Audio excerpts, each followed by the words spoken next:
Welcome back to the Word on Fire show. I'm Brandon Vaught. I'm the host and the content director at Word on Fire. And joining us is the founder of Word on Fire, and he's the host of the new film series, Catholicism, The Pivotal Players.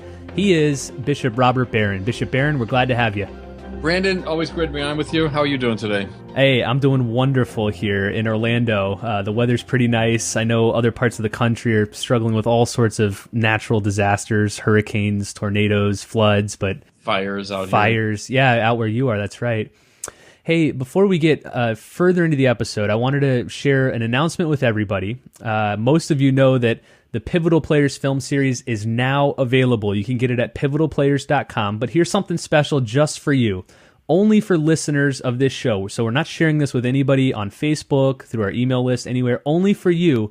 We have a special coupon code where if you use this during the next week, you can save $10 on the Pivotal Players film series. So it's an amazing deal. Here's the code, Father Brown. Now it's FRBROWN. So FR, the abbreviation for Father Brown, all one word.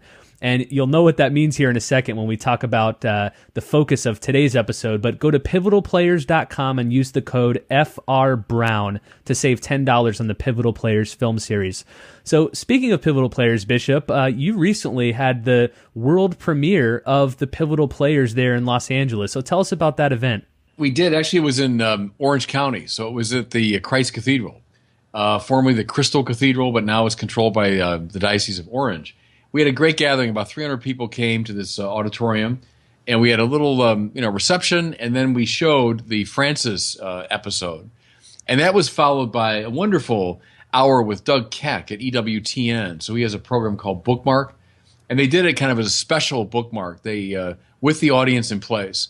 He interviewed me and Father Steve, who's the CEO of Word on Fire and was, of course, very involved in the series. And then he also interviewed Matt Leonard, who's the director of the series. And it was just a joy, to be part of that evening, and there was great enthusiasm. The episode looked great. It was on a giant screen in that auditorium. I was in the first row, so I must say it's a little disconcerting when you see your own head at about 30 feet high. But it looked great, and there was great enthusiasm in the room. Today, we're going to continue our series on the Pivotal Players. We've been devoting one of these podcast episodes to each of the 6 Pivotal Players featured in the film series. So far, we've done 4 or 5 of them, but today we're going to be focusing on the most recent Pivotal Player, so the one nearest to our time, and that's G.K. Chesterton. So let's start off with a brief bio of who he was. So who was G.K. Chesterton?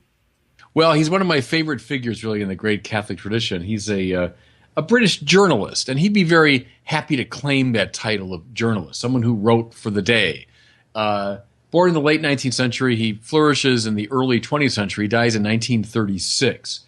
And Chesterton was one of the most sparkling, interesting, observational kind of writers of his time, who also kind of thought his way from a bland sort of secularism, maybe a vague Christianity, to a very vibrant embrace of Catholicism.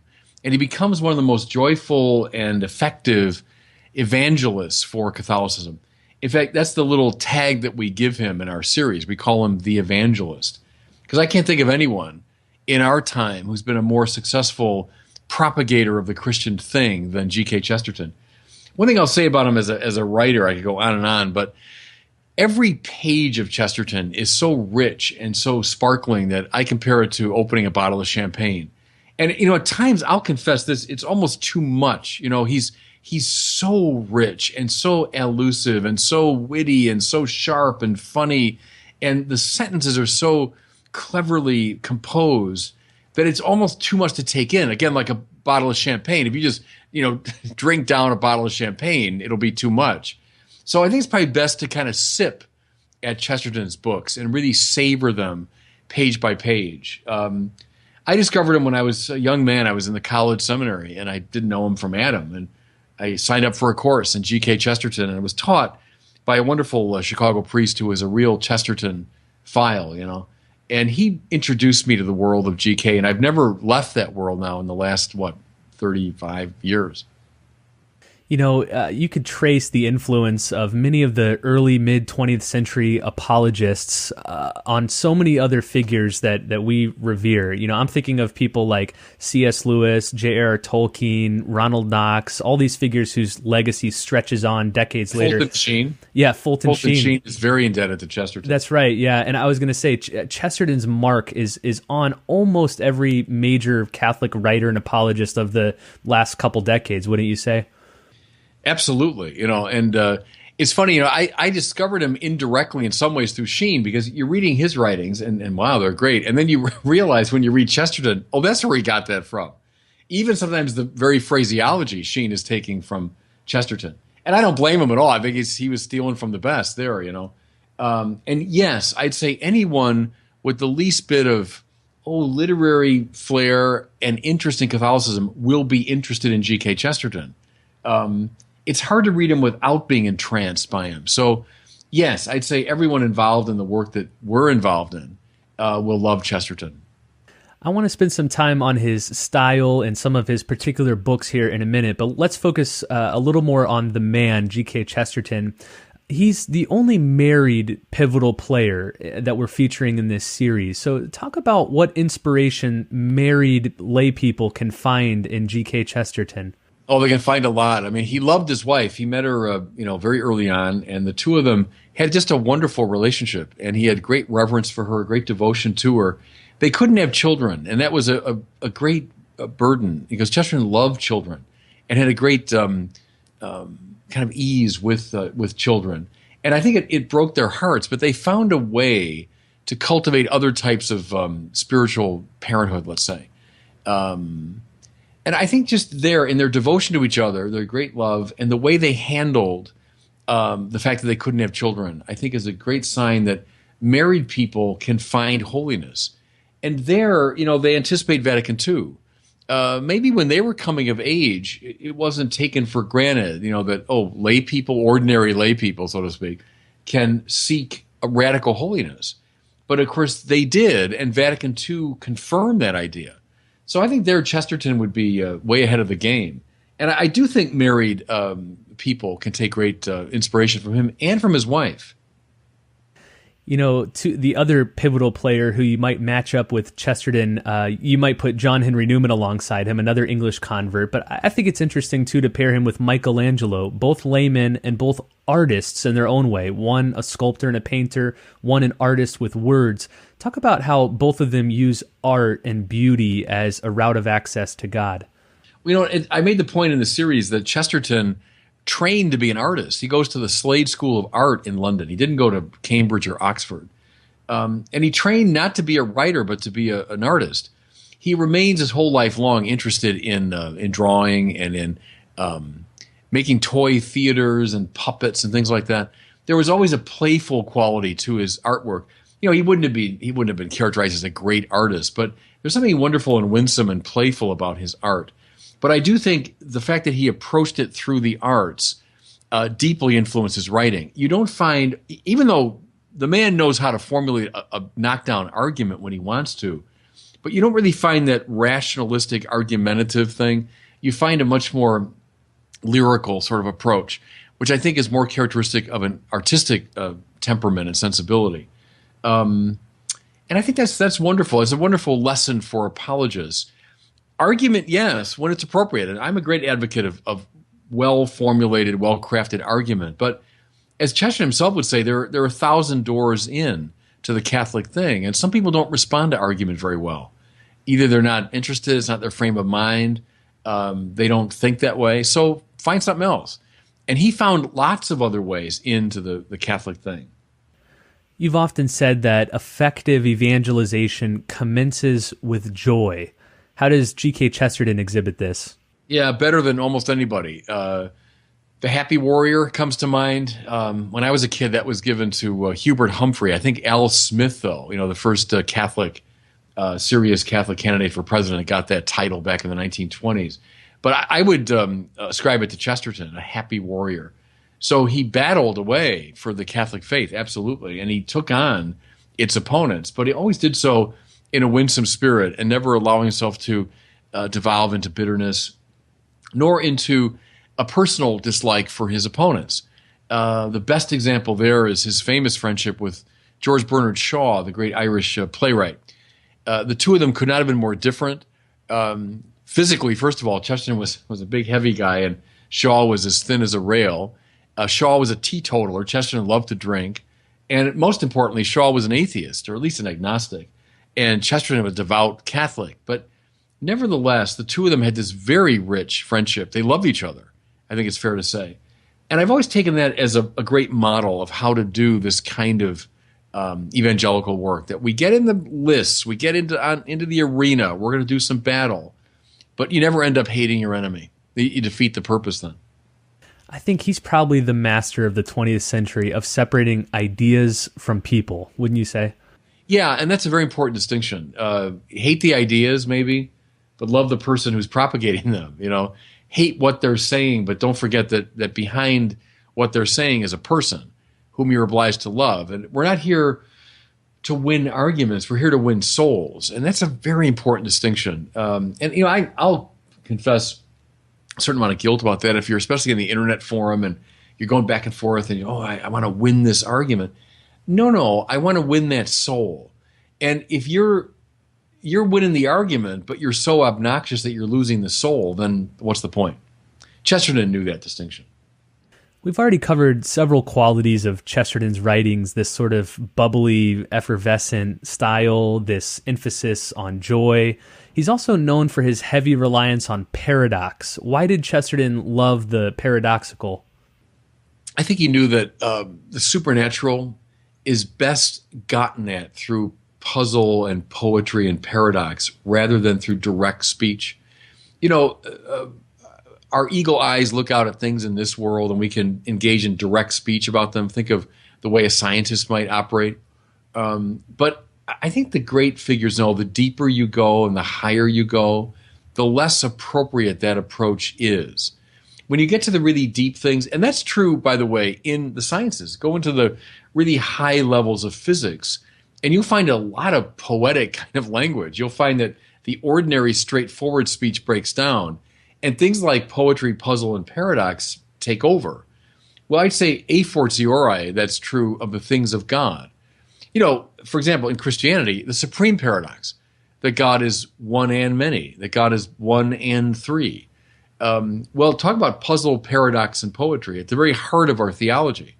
I think also he saw that Christology, our understanding of Jesus, is essentially, inescapably paradoxical because we say Jesus is both divine and human. Mind you, not a little bit of one and a little bit of the other, not one or the other, but both intensely at the same time. And so Jesus' very person is a paradox. And from that come all the paradoxes of Christianity. He loved the image of the key, which I've taken from him now for many years. A key is a complex affair because it's meant to open a very particular lock, right? And this lock is complex, so the key's got to be really complex. And so life is complicated and rich and puzzling. And, what's going to open it? Not some simple thing like one idea. He went after the scientism of his own time for advocating a sort of, easy determinism, that there was like one way to explain everything. And he thought, come on. Reality is so complex that it needs this really complex key to open it. And that's the Christian faith, which is full of puzzle, poetry, and paradox. He got that, along with the great figures in our tradition, but he really got that. We focused a whole episode before on the both and of Catholicism, but it seems to me in Chesterton's writings, this is also at the heart of his love for paradox, that the church and Christianity in general holds two seemingly different things in tension together, not blending them, not mixing them, but you give the analogy of the red and the white with the healthy hatred of the pink. Talk a little bit about that. Yeah, and that's the idea. That line is from Orthodoxy, from Chesterton. That's a Chalcedonian idea, right? So in the early centuries, the church trying to figure out how best to articulate who Jesus is. And you've got some people, you might say on the extreme right, the Monophysites, who are saying, no, he's God. and his humanity is an afterthought, or it's an illusion, or it's something. Then on the extreme left, if you want, people say, no, he's human, and his divinity is like the way a saint is in contact with God, you know. Then you had people who were in the middle, namely the Arians, who said, oh no, he's not totally divine, totally human. He's kind of quasi-divine, quasi-human, in the manner of Hercules or Achilles, you know. So ancient peoples would have gotten that. My point there is the left got it wrong, the right got it wrong, and the center got it wrong. And Chesterton intuited that, along with Newman, that when Chalcedon comes along and says, no, he's fully divine and fully human, it was saying a pox on all three of your houses. It was saying a pox on the left, on the right, and on the center. Because we're dealing with something totalitarian, totally other, totally new and unique. That in the person of Jesus, two natures come together in a non-competitive way without mixing, mingling, or confusion. Now there is your red and your white, divinity and humanity. The healthy hatred of pink would be there. That's the hatred of Arianism that tries to blend together the two things, you know. On that paradox, all of Christianity rests. And, you know, I've devoted, in my much more minor key, but my own theological work to this idea. And I got it from Chesterton in many ways when I was a young man. And then it was reinforced when I studied Aquinas carefully. People like Robert Sokolowski gave me the idea of God's non-competitive transcendence. But that line I've been pursuing now for a long time. In past episodes on the other pivotal players, including Aquinas and Francis, we've looked at Chesterton's books on those two figures. You got the book on Aquinas that the famous Thomist Etienne Gilson considers the greatest book on Thomas Aquinas, the greatest biography on him. And then the Francis book, which similarly is hailed as a classic biography of St. Francis. In your film episode on Chesterton, though, you focus on two other Chestertonian books, probably the two books he's best known for. I want to spend a little time on each of those. The first is Orthodoxy, which is his rambling, rollicking apologetic for the faith. And then the second is Everlasting Man, which is sort of his outline of history. Let's talk about Orthodoxy first. So what is Orthodoxy? Maybe give us an idea of some of the contours and some of its main ideas. You know, G.K. was relatively young when he wrote that. It comes out in 1908. And it's many years, actually, before he becomes a Catholic, but yet it's full of the Catholic spirit. He had taken the turn into what I call classical Christianity, or what Lewis would probably call mere Christianity. But he had taken that turn, certainly away from the dreary agnosticism and determinism of his time. You know, I'd say a couple things about it. One is a preoccupation with sanity. So G.K. knew that at his time, true of our time too, people were kind of uneasy with the idea of sin, beginning with sin, let's say the way Augustine might. So he thought, let's begin with sanity, that there was something he felt insane about the intellectual currents of his time. And the great image there is the determinism that closes the world in on itself, and a sort of scientism that closes the mind in on itself. So G.K. says, for example, that, you know, we should knock some holes in our head to let in the light. And the idea there was that it's a cramped rationalism that actually has made us crazy. Hence his famous line that the madman is not someone who's lost his reason, but rather someone who's lost everything but his reason. Spend a week on retreat thinking about that line. I think I've been mulling that over for 35 years. You know, a madman is not someone who's lost his reason, but lost everything but his reason. And you catch there a lot of the trouble with modern philosophy, which becomes an obsessive quest for certitude. And G.K. thought there was something almost obsessive-compulsive about a lot of modern philosophy and a lot of contemporary scientism, you know. So he wanted to break open the mind, here very much along the lines of Charles Taylor's buffered self. Same idea, the buffered self is too protected. It's too closed in around itself. Both Taylor and Chesterton want to break some holes in the buffer, you know. He wanted, furthermore, to re-enchant the world. That's an idea from, you know, Max Weber that modernity has kind of disenchanted, Entzauberung in the German there, disenchanted the world. And so rationalism and scientism and materialism have kind of locked us in to just what we can see and measure and so on. Chesterton, along with all the great spiritual masters, intuits there's so much more to reality than this little swath of space and time that we can take in with our scientific instruments and our scientific rationalism. So he wanted to re-enchant the world to allow space for Christianity.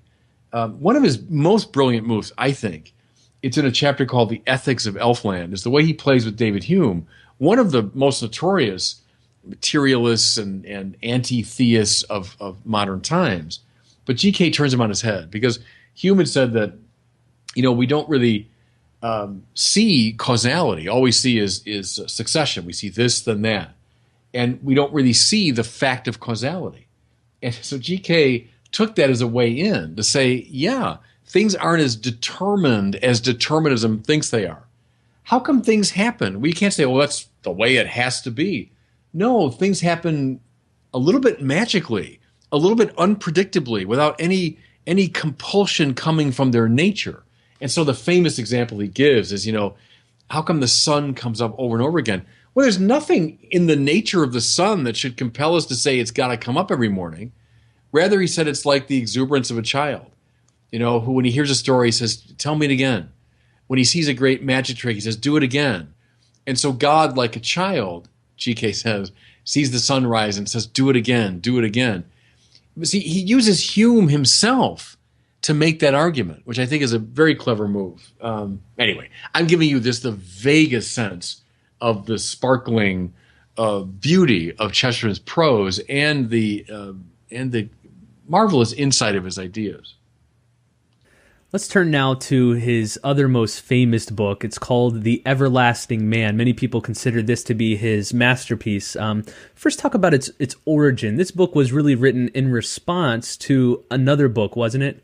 Yeah, H.G. Wells, who was one of Chesterton's contemporaries and who was also kind of a reductionist and saw evolution as the sufficient explanation for humanity, and would insist that humans are just kind of advanced apes. There's nothing distinctive about us. So the first move that he made was to show, no, there's something absolutely distinctive about human beings. And the very, very clever way he did it was by going to those, at his time, recently discovered caves in southern France, where they found the paintings done by prehistoric human beings. And Chesterton exulted in the fact that you see something there that's qualitatively different than anything you'd see produced by an animal. So he thought Wells was defending the view that human beings were, more or less clever animals with bigger brains. But he says, you don't find art among the animals. You don't find that a primitive horse is a impressionist, and then a later horse is a post-impressionist. What you find is they're not artists at all. There's a qualitative difference, a quantum leap has happened with the emergence of the human being. And so G.K. would see the difference not primarily in terms of mind, like the rational animal. He see the creative animal, the artistic animal. But that's evidence for him of the soul, of something qualitatively different between other animals and human beings. So he starts his great book, The Everlasting Man, in a cave, Man in the Cave, which is a reference both to these artistic findings in the ancient caves, but also to Plato's man coming out of the cave. But then the second part of the book is on a baby born in a cave. Tell us about that. The God in the cave, because here he's taking on the comparative religionists who were very prominent in his time, ours as well, who would reduce Jesus to the level of another spiritual teacher. He's like Buddha, like Zoroaster, he's like Confucius, another great moral exemplar, and so on. Well, Chesterton says, no, what's distinctive about Christianity is this absolutely unique claim that God has become one of us, that God becomes a baby. And, he's taking the stable of Bethlehem to be a cave, and there's some, debate about where exactly the Lord was born, but he loves the image of God going all the way down, in fact, going into the earth or under the earth, signaling that Jesus is not just one more prophet, but rather he's the God who's become a man. And upon that hinge, everything else will turn. So we are distinctive. We're not just clever animals. And he's distinctive. He's not just one more religious teacher. And when you bring those two things together, what you have is the Christian claim. Distinctive, absolutely. Aggressive, no. But he wanted to make this point against the encroaching aggression of his own time that would reduce Christianity to sort of, one more mildly interesting religious philosophy. He wanted to signal the radicality of it. Something that I've taken from that book that I used in the Catholicism series was how it begins with a kind of jest. So a joke, is the coming together of incongruous things, That's why a dignified person slipping on a banana peel is funny to us, because it's incongruous, Well, the great jest of all time in history is the jest of the incarnation, that God becomes a baby. The creator of the cosmos becomes a baby, as he puts it, so small he can't even lift up his head. The hands that shape the galaxies become hands too small to reach up to the cattle that surround the cradle, etc. All of that poetry of Christianity, Chesterton wants to recover. And he felt that there was a deadening rationalism. It brings him so close to our time, doesn't it? A deadening rationalism that was going to flatten out Christianity. He wanted to re-enchant it and to re-poeticize it. That's the point of the Everlasting Man.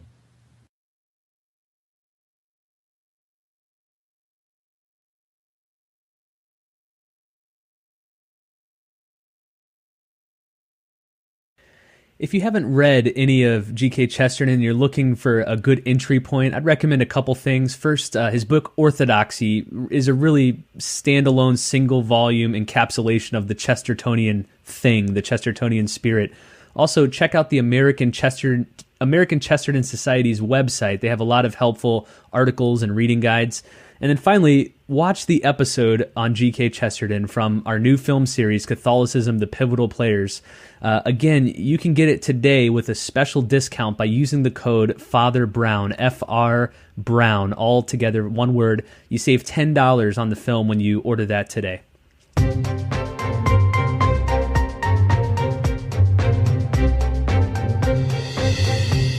Well, it's time now for our regular question from one of our listeners. Today we have a question relating to G.K. Chesterton, and it comes from Sarah. So here's Sarah's question.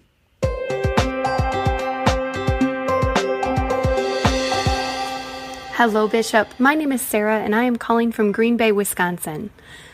When we are thinking about the requisite miracles needed for holy men and women like G.K. Chesterton to be canonized, how do we know if and when it is appropriate to pray for their intercession? How do we know what is appropriate behavior towards someone who is not yet formally recognized as a saint? Thank you so much. Yeah, good. It's a subtle question in some ways, because one level is the more technical side, which is praying to someone we hope is in heaven, seeking verification thereof, namely that a miracle will happen. So obviously in that case, you are praying to someone who's not yet a saint.